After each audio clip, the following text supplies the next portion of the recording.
بسم الله الرحمن الرحيم. الحمد لله الذي دل على ذاته بذاته وتنزه عن مجانسة مخلوقات وجل عن ملائمة كيفيات وقرب عن خوادر الظنون وبعد عن ملاحظة العيون. علم بما كان قبل أن يكون مالك الملك تؤتي الملك من تشاء وتنزع الملك ممن تشاء وتعز من تشاء وتذل من تشاء بيده الخير وهو على كل شيء قدير.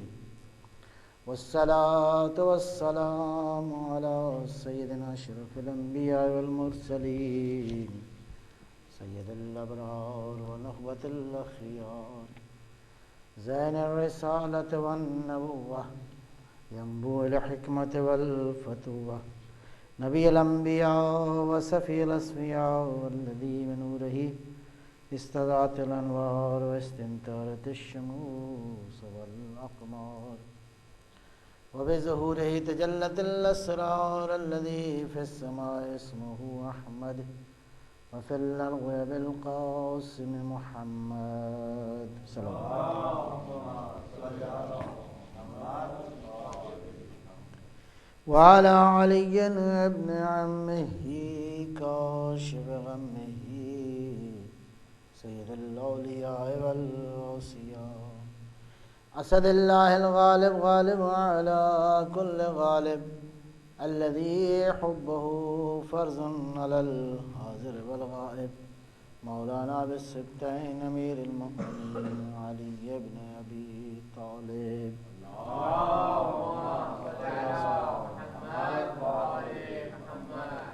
وعلى أولاده الطيبين الطاهرين المعصومين حجج الله على العباد الداعين إلى الخلق في جميع الآثار والأقطار ذوي المآثر والآثار خير القرون الذين يبين للناس مناهج الحلال والحرام أهل البيت المطهرين من الرجس والآثام ورحمة الله وبركاته. أما بعد بسم الله الرحمن الرحيم. كتب الله لأغلبن أنا ورسلي إن الله قوي عزيز. صلوات الحمد اللهم صل على محمد وآل محمد. مدینہ فاضلہ کے عنوان سے جو گفتگو جاری ہے، بحث یہاں تک پہنچی کہ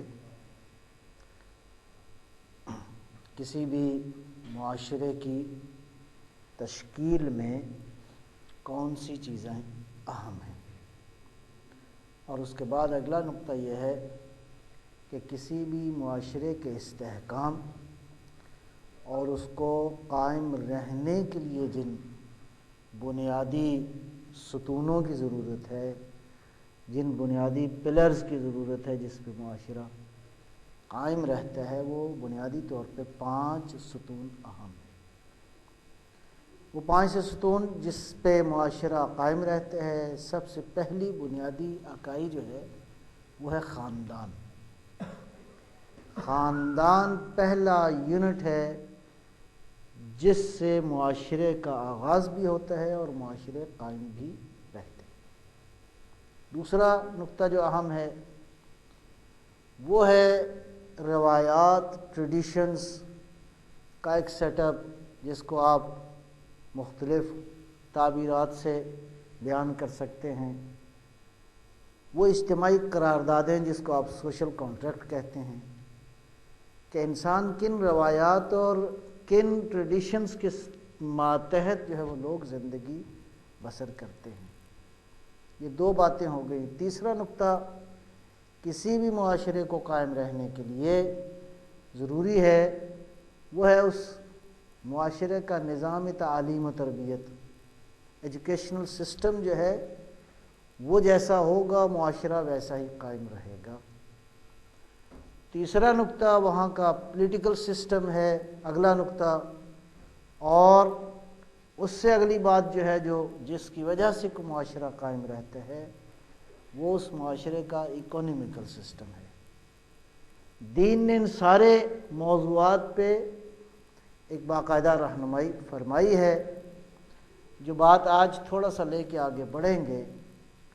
اور یہ بات عرض کر چکا میں آپ کی خدمت میں کہ اس زمین پہ رہنے والے سارے انسان، چاہے ان کا تعلق کسی دین سے ہے یا کسی دین سے نہیں ہے، ہر ایک نے یہ خواب دیکھا ہے کہ ایک وقت آئے گا کہ ساری دنیا جو ہے وہ امن و سکون کا گہوارہ بنے گی، اور انسان پھر وہاں سے اپنی نئی زندگی اور نئے سفر کا آغاز کرے گا، اور وہ سفر بڑا خوبصورت ہے، انشاءاللہ اس پہ بھی بات ہوگی۔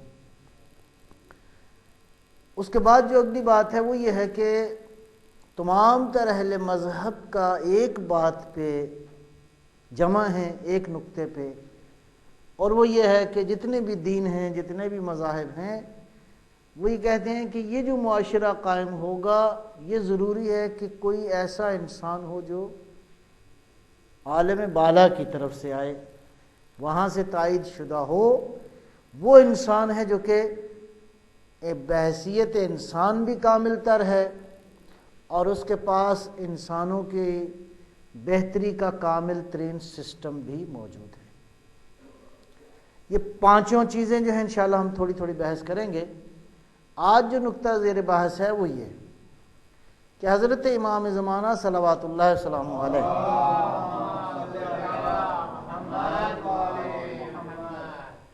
حضرت کے بارے میں جو مختلف چیزیں قابل توجہ ہیں، خصوصاً وہ لوگ جو کہ انتظار کر رہے ہیں اس آخری انسان کا، کچھ بحثوں کو جاننا بہت ضروری ہے جو ابھی تک بحث نہیں ہوتی، نہ ہمارے ممبر پہ ہوتی ہیں، نہ ہماری محافل میں ہوتی ہیں۔ امام زمانہ علیہ السلام کے حوالے سے جو معمولاً بحثیں کی جاتی ہیں، آپ کی ولادت کب ہوئی، آپ کی ولادت ہوگی نہیں ہوگی، ہمارا نقطہ نظر کیا ہے، باقی مذاہب کا نقطہ نظر کیا ہے، امام کی ولادت ہو چکی، اس کے بعد اس زمانے کے حالات کیا تھے، پھر غیبت صغریٰ کی بحث ہے، پھر غیبت کبریٰ کی بحث ہے۔ یہ بحث بھی اپنی جگہ پہ مفید ہے، ضروری ہے، لیکن ان بحثوں کے بعد جو ایک بحث ہے وہ بڑی اہم ہے۔ وہ تین نقطے بہت ہی اہم ہیں۔ امام زمانہ صلوات اللہ وسلامہ علیہ کے حوالے سے تین بحثوں کو جاننا بہت ضروری ہے، تین نکات کا جاننا بہت ضروری ہے۔ نمبر ایک، امام کی شخصیت کس مقام کی حامل ہے، امام خود سے کیا خصوصیات رکھتے ہیں، امام کی شخصیت قرآن میں، حدیث میں، تاریخ میں کتنی بلند مقام کی حامل ہے، یہ نقطہ جاننا بہت ضروری ہے۔ قرآن کریم میں اور احادیث میں، سیرت طیبہ میں ہمیں کیا بیان کیا گیا ہے کہ وہ انسان جو آئے گا وہ کون سی خصوصیات کا مالک ہوگا، کون سے اس کے پاس قوت ہوگی، کون سا علم ہوگا، کس سطح کا وہ انسان ہوگا، یہ ایک نقطہ ہے جو جاننا بہت ضروری ہے۔ دو، امام کا ایجنڈا کیا ہے، امام کا پروگرام کیا ہے، بنیادی طور پہ امام کرنا کیا چاہتے ہیں، امام بالآخر کیا بنیادی طور پہ وہ نکات ہیں جو انسانی سماج کو دیں گے، اور وہ کون سی بنیادی تبدیلی ہے جو انسانی سماج میں آئے گی اور زمین پہ تبدیلی آئے گی۔ یہ دو باتیں ہو گئی۔ اور تیسری بات وہ جو لوگ انتظار کر رہے ہیں انہیں کیا کرنا ہے، وہ جو لوگ حالت انتظار میں ہیں ان کی ذمہ داری کیا ہے، بنیادی طور پہ کیا جو ہم کر رہے ہیں یہ کافی ہے کہ ہم امام کا انتظار کر رہے ہیں، وہ آئیں گے اور اس کے بعد آ کے ہر روز تقریر کریں گے اور ہم اس کے مطابق جو ہے وہ عمل کریں گے، کیا یہ انتظار درست ہے کہ ہم امام کا لیے صرف خالی دعا کریں کہ مولا آپ آ جائیے، اور آ کے پھر جب آپ حکم دیں گے تو پھر ہم جو ہے وہ گھروں سے نکل آئیں گے؟ کیا اس انتظار کو واقعاً قابل قبول قرار دیا جائے؟ نہیں، بلکہ اس انتظار کا معنی خالی یہ نہیں ہے کہ ہم زندگی اپنے مطابق گزارتے رہیں، جب امام آئیں گے تو ہو جائے گا، نہیں۔ امام کے ایجنڈے کو سمجھنے کے بعد ضروری ہے کہ ہم زمین کو اس تبدیلی کے لیے اپنے آپ کو بھی تیار کریں اور سوسائٹی کو بھی تیار کریں۔ وہ سوسائٹی جو قائم ہوگی وہ کیسی سوسائٹی ہوگی؟ وہ سوسائٹی جس کو ہم ڈیوائن سوسائٹی کہتے ہیں، وہ سوسائٹی جس کو ہم دا سویلائزیشن آف امام مہدی کہتے ہیں، اس سوسائٹی کو ہمیں کیسے قائم کرنا ہے۔ میں کل ایک بات آپ کی خدمت میں عرض کی، وہ بات یہ تھی کہ انسانی سماج کے اندر مختلف ویلیوز موجود ہیں، پازیٹیو ویلیوز اور نیگیٹو ویلیوز، مثبت قدریں موجود ہیں اور منفی قدریں موجود ہیں، ہر سوسائٹی میں ہیں۔ ان قدروں کو جاننا ہے کہ یہ قدریں کیا ہیں، اور اس کی تعریف یہ ہے کہ انسان جن اعمال کو اچھا سمجھتا ہے وہ اس معاشرے کی، اس سوسائٹی کی پازیٹیو قدریں ہیں، ویلیوز ہیں، مثبت قدریں ہیں۔ کچھ اعمال کو انسان برا سمجھتا ہے، نہیں انجام دیتا، وہ اس معاشرے کی بری اور منفی قدریں ہیں۔ یہ اچھی اور بری قدریں کیوں ہیں، یہ دیکھنا پڑے گا کہ انسان کا نظریہ کیا ہے۔ اس نظریے کے مطابق انسان ان قدروں پہ عمل پیرا ہوتا ہے۔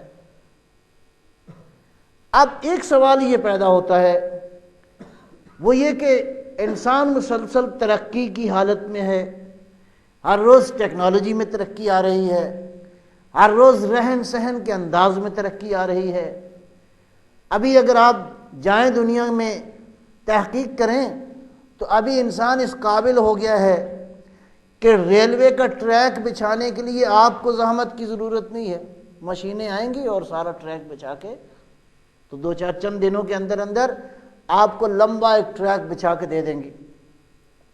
ابھی دنیا اس مرحلے پہ پہنچ گئی ہے کہ انسان کو زحمت کرنے کی ضرورت نہیں ہے، بنی بنایا مکان کے مختلف حصے آپ کو ملتے ہیں، مشینیں آتی ہیں، آ کے ان کو فٹ کر کے بس پیچ وغیرہ لگا کے تو بلڈنگ جو ہے بالکل ہفتے 10 دن میں تیار ہو جاتی ہے، جتنی بھی بڑی بلڈنگ آپ چاہتے ہیں۔ صلوات بر محمد والے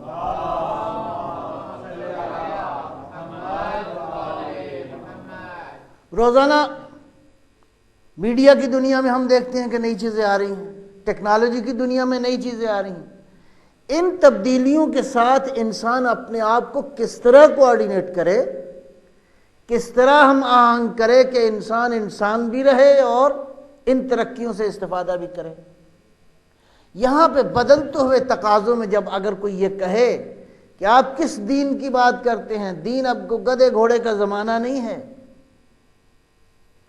اب دنیا ترقی کر گئی ہے۔ میں نے عرض کیا یہاں پہ دو باتیں قابل غور ہیں۔ نمبر ایک کہ جس چیز میں تبدیلی آتی ہے وہ انسان کی زندگی کا میٹریلسٹک اسپیکٹ ہے، انسان کی زندگی کا مادی پہلو ہے۔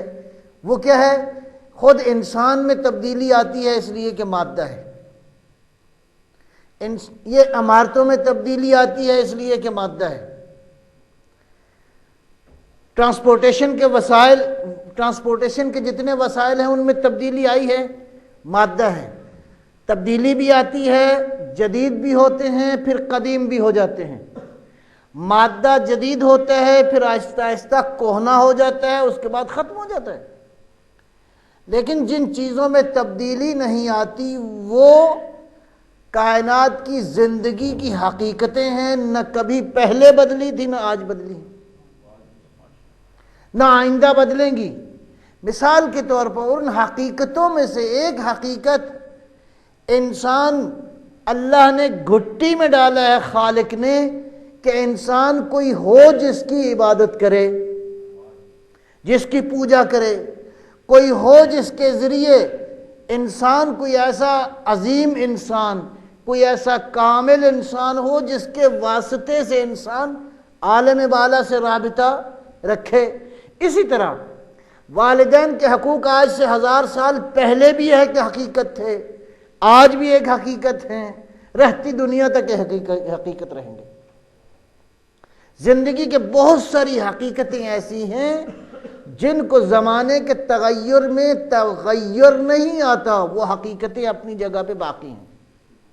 ایک بات ایک صلوات اللہ فرمائیں گے انشاءاللہ۔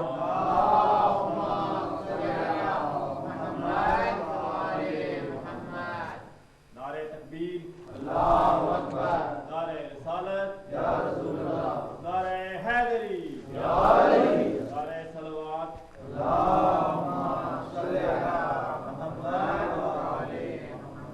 تو ایک بات آپ کی خدمت میں پہنچ گئی کہ جو چیز بدلتی ہے وہ مادہ ہے، اور جو چیز نہیں بدلتی اس کا مادہ سے تعلق نہیں ہے، عالم حقائق سے۔ اگلی بات، انسان کس طرح اس ترقی کے ساتھ اپنے آپ کو کوآرڈینیٹ کرے گا؟ انسان دنیا میں آنے والی ترقی میں کیسے اپنا رول پلے کرے گا؟ اس ترقی کا تعلق بنیادی اور سادہ اصول ہے، یہ نہیں کہ لوگ جو پسند کرتے ہیں ہم بھی وہی پسند کریں، لوگ جو ناپسند کرتے ہیں ہم وہی پسند کریں۔ اس پسند اور ناپسند کے سفر میں جانے سے پہلے اللہ نے آپ کو عقل دی ہے، پروردگار نے وحی کا پیغام آپ تک پہنچایا ہے۔ اب معیار یہ ہے کہ ان دونوں کی تعاون سے، ان دونوں کی مدد سے آپ دیکھیں گے کہ اگر یہ کام جس پہ لوگ عمل کر رہے ہیں اس کا انسان کو فائدہ ہے تو انجام دینا چاہیے، اگر اس کا نقصان ہے تو انجام نہیں دینا چاہیے۔ اگر علم ترقی کا ذریعہ بنے تو یہ علم قابل تعریف ہے، ایسے ہی، لیکن اگر یہ علم انسان کی خواہش نفسانی کی تکمیل کا ذریعہ بنے تو یہ علم درست نہیں ہے۔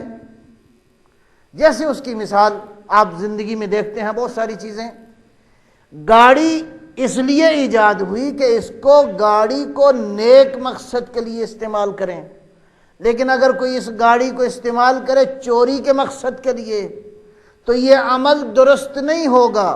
لہذا ضرورت یہ ہے کہ اس بڑھتی ہوئی ترقی کو دیکھا جائے۔ اگر تو آپ کی انسانیت میں اور آپ کے انسان ہونے میں اور آپ کی عقل میں، آپ کی زندگی کے سٹیٹس میں اس انداز سے اضافہ ہو رہا ہے کہ آپ واقعاً اپنی انسانیت کی ترقی کا ذریعہ قرار دے رہے ہیں تو یہ باتیں ساری درست ہیں۔ وہ علم اور وہ ترقی جو انسان کی خواہش نفسانی، انسان کی لذتوں میں اضافے کا ذریعہ ہے، ایسی ترقی جو ہے وہ انسان کو تنزل کی طرف لے جاتی ہے، ترقی کی طرف نہیں لے جاتی۔ صلوات بر محمد و آل محمد۔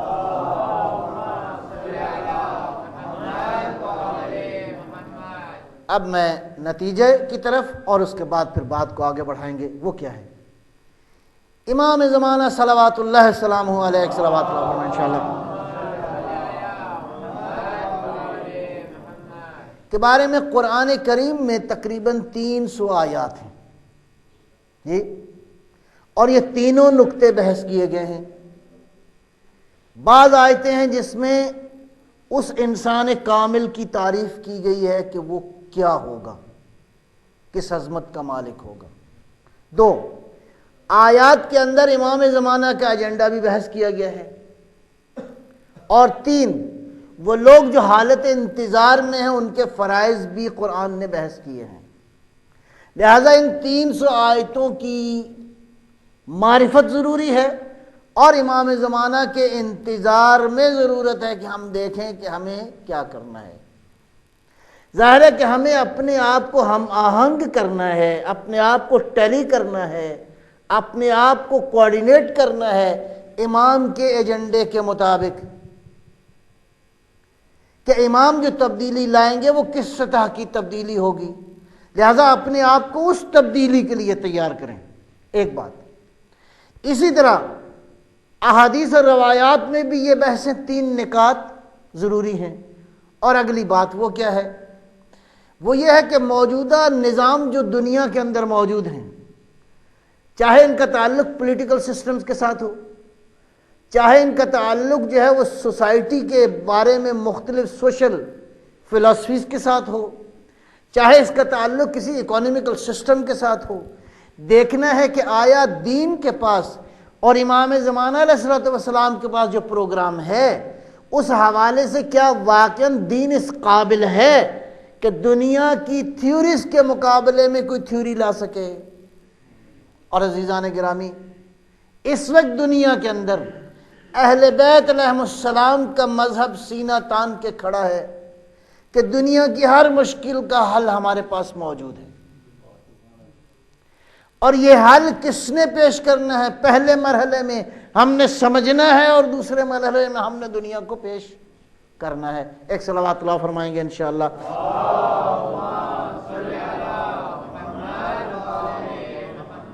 اب چلتے ہیں احادیث اور روایات کی طرف۔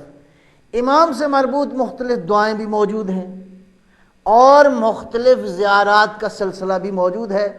یہاں سے بات کو آگے بڑھائیں گے کہ امام زمانہ کے ظہور کی جب ہم دعا کرتے ہیں تو اس دعا سے کیا مراد ہے؟ دعائے فرج امام زمانہ سے کیا مراد ہے؟ فرج کا معنی وہی ظہور ہے، اور ایک فرج کا معنی ہے وسعت، ایکسپینشن۔ وسعت کا معنی کیا ہے؟ کہ امام کا جب ظہور ہوگا تو فرج کا معنی یہ ہے کہ انسان کو اتنی وسعت ملے گی، انسان کو اتنی ترقی ملے گی کہ انسان ماضی کی ساری مشکلات کو فراموش کر دے گا اور زندگی ایک نئے مرحلے میں داخل ہو جائے گی۔ یہی انسان جو آج قسم پرسی کا شکار ہے، یہی انسان اس مدینہ فاضلہ کی تشکیل کرے گا جس کے لیے اللہ نے 1,24,000 انبیاء کو بھیجا۔ آج میں تھوڑی سی بحث کروں گا اس دعا کی جو آپ کی مفاتیح الجنان میں موجود ہے، اور بحث جو ہم کر رہے ہیں اس بحث کا تعلق ہے ویلیوز کے اس نظام کے ساتھ جو امام کے زمانے میں ہوں گی قائم۔ لہذا حضرت کے ظہور سے پہلے ہمیں مل کر کون سی سوسائٹی کو قائم کرنا ہے، آج اس کی طرف اشارہ کریں گے۔ ایک صلوات تلاوت فرمائیں گے انشاءاللہ۔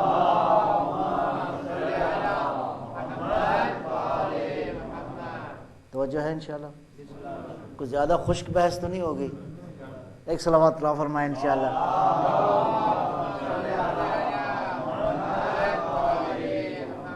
جس جس کو سمجھ آ رہی ہے وہ ایک نعرہ لگائے۔ نعرہ تکبیر، یا نہیں، پورا نعرہ لگائے۔ نعرہ تکبیر، اللہ اکبر، نعرہ رسالت، یا رسول اللہ، نعرہ حیدری، امام زمانہ بلند تر صلوات، اللہ۔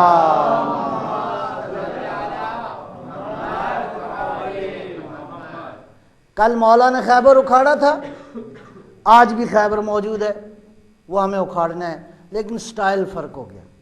آج خیبر کون سا ہے؟ آج ظلم کا خیبر موجود ہے، آج بے عدالتیوں کا خیبر موجود ہے، آج ناانصافیوں کا خیبر موجود ہے، آج ناہمواریوں کا خیبر موجود ہے۔ اس خیبر کو ضرب حیدری کے ساتھ اور شمشیر حیدری کے ساتھ توڑنے کی ضرورت ہے، اور اب جو ہم خیبر توڑنے جا رہے ہیں وہ ویلیوز کا خیبر ہے۔ جو ہمارے گرد گرد جو ماحول موجود ہے، ہمیں اس ماحول میں کون سی ویلیوز ہیں جو اپنانی ہے، یہ وہ دعا ہے جو ہم سب مانگتے ہیں اور انشاءاللہ مانگنی بھی چاہیے۔ امام زمانے سے مربوط جتنی دعائیں ہیں ذرا جائیے جا کے دیکھیے کہ یہ کیا میسج دے رہی ہیں۔ لہذا آج یہ دعائے حضرت حجت صلوات اللہ السلام علیہ، ایک بار پھر صلوات اللہ علیہ انشاءاللہ۔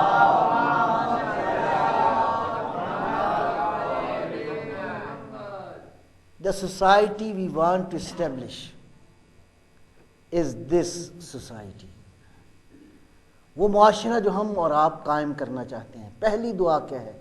اللہم ارزقنا توفیق الطاعہ، پروردگار ہمیں اطاعت کی توفیق دے۔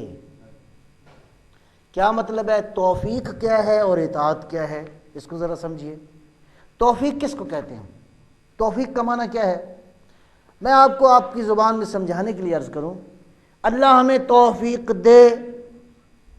اللہ ہمیں توفیق دے کا معنی کیا ہے؟ انسان جب خدا کے لیے اور امام زمانہ کو راضی کرنے کے لیے، اللہ کے رسول کو راضی کرنے کے لیے ایک ارادہ کرتا ہے، کوئی ارادہ، مثلا آپ نے کہا کہ آج میں اپنی فیملی کے لیے کوئی اچھی سی چیز لے جاؤں، نیک ارادہ ہے، اور اللہ کا رسول راضی ہے، اہل بیت راضی ہیں کہ اپنی بچوں کے لیے، اپنی فیملی کے لیے کوئی آپ اچھی چیز لے جائیں، یہ ایک نیک کام ہے۔ آج آپ نے کہا ہے کہ کسی کی مدد کرنی ہے، یہ بھی ایک نیک کام ہے۔ آپ نے کوئی بھی نیک ارادہ کیا، وہ چاہے چھوٹا ارادہ ہو چاہے بڑا ارادہ ہو، آپ نے ارادہ کیا کہ آج مجلس ٹائم پہ جا کے سننی ہے، لیٹ نہیں جانا، مثلا ایک نیک ارادہ ہے۔ آپ نے یہ ارادہ کیا اور آپ گھر سے نکلے، یہ نیک ارادہ ہے۔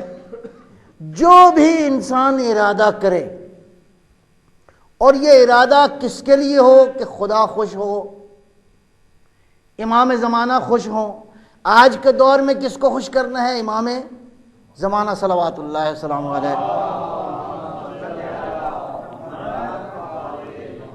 تو جب امام خوش تو ہر کوئی خوش۔ اب جب اس ارادے سے آپ نے کوئی کام کرنا چاہا تو توفیق کیا ہے؟ پروردگار کائنات کو حکم دیتا ہے، عالم تکوین کو حکم دیتا ہے، ہواؤں کو، فضاؤں کو، زمین کو، فرشتوں کو، روشنیوں کو، کہ میرے بندے نے یہ ارادہ میرے لیے کیا ہے، اس کے ارادے کی تکمیل میں سب کے سب اس کی راہوں کو ہموار کرو۔ یہ مقام تھا نعرہ لگانے کا۔ نعرہ تکبیر، اللہ اکبر، نعرہ رسالت، یا رسول اللہ، نعرہ حیدری، نعرہ صلوات، اللہ۔